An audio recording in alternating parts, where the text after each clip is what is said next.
সংখ্যালঘু যুব ফেডারেশন আন্দোলনের মধ্য দিয়ে সাচার কমিটির রিপোর্ট জনসমক্ষে ভীষণভাবে প্রচারের মধ্য দিয়েও বামফ্রন্ট সরকারকে সংখ্যালঘু মুসলিমদের সংরক্ষণের জন্যে একটা চূড়ান্ত সিদ্ধান্ত নিতে বাধ্য করেছিল।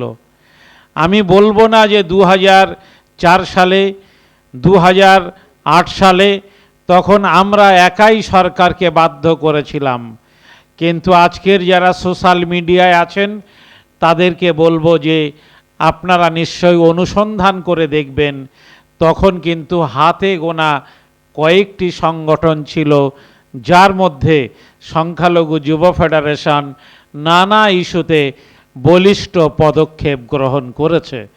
অনেকেই আমাদের গোলাম ভাই বলেছেন যে আমরা আন্দোলন করেছি, কিন্তু আমরা কখনো পুলিশকে উত্ত্যক্ত করিনি। ল অ্যান্ড অর্ডারকে আমরা সবসময় মান্যতা দিয়েছি।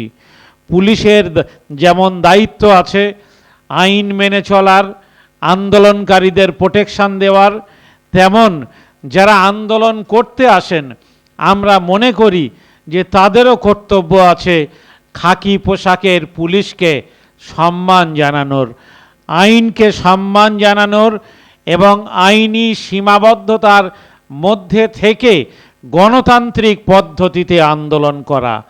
বিগত 22 বছরে সংখ্যালঘু যুব ফেডারেশনের কর্মীরা তা কিন্তু অক্ষরে অক্ষরে পালন করেছে। আপনারা জানেন যে সংখ্যালঘু যুব ফেডারেশনের আহ্বানে পশ্চিমবাংলার বিভিন্ন এলাকা থেকে একাধিক আন্দোলনে হাজার হাজার মানুষ একাধিক আন্দোলনে এসেছেন।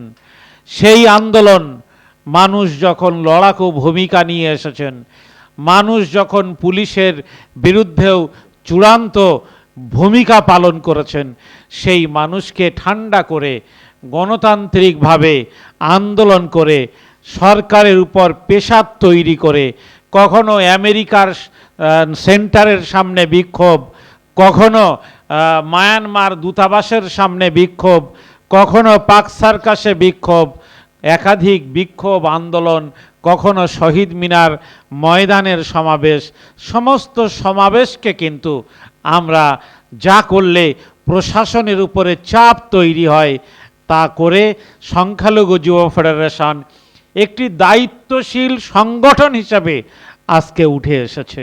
তাই সংখ্যালঘু যুব ফেডারেশন কর্মকর্তারা যখন রাস্তায় নামেন তখন কিন্তু পুলিশ থেকে প্রশাসন এবং সংখ্যালঘু সমাজের নানা সংগঠনের ভাইরা তারা কিন্তু একটা আস্থা পান যে সংখ্যালঘু যুব ফেডারেশনের আহ্বানে আন্দোলনে অংশ নেওয়া যেতে পারে।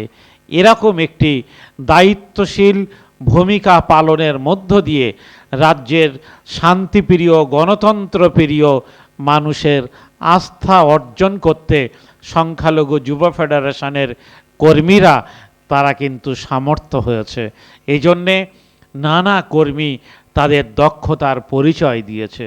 যখন নূপুর শর্মার নিয়ে গোটা দেশে যখন বিক্ষোভ চলছে, কলকাতায় আন্দোলন করা যাচ্ছে না, কলকাতা পুলিশকে ধন্যবাদ যে তারা সংখ্যালঘু যুব ফেডারেশনকে কলকাতায় আন্দোলন করার অনুমতি দিয়েছে। আমরা কলকাতায় নিজেদের উদ্যোগে সংখ্যালঘু যুব ফেডারেশনের কর্মীরা কলকাতার নানা স্থানে ডরিনা ক্রসিং থেকে শুরু করে টিপু সুলতান মসজিদ এলাকা, নানা এলাকায় দাঁড়িয়ে তারা একদিকে যেমন নিজেদের মিছিল কন্ট্রোল করেছেন, ঠিক তার পাশাপাশি কেউ যাতে মিছিলের মধ্যে ঢুকে অরাজকতা তৈরি করে সংখ্যালঘু এবং মুসলিম সমাজের মানুষকে যাতে দুর্নাম তৈরি করতে না পারে সেজন্যও কিন্তু অতন্দ্র প্রহরীর ন্যায় কাজ করেছে।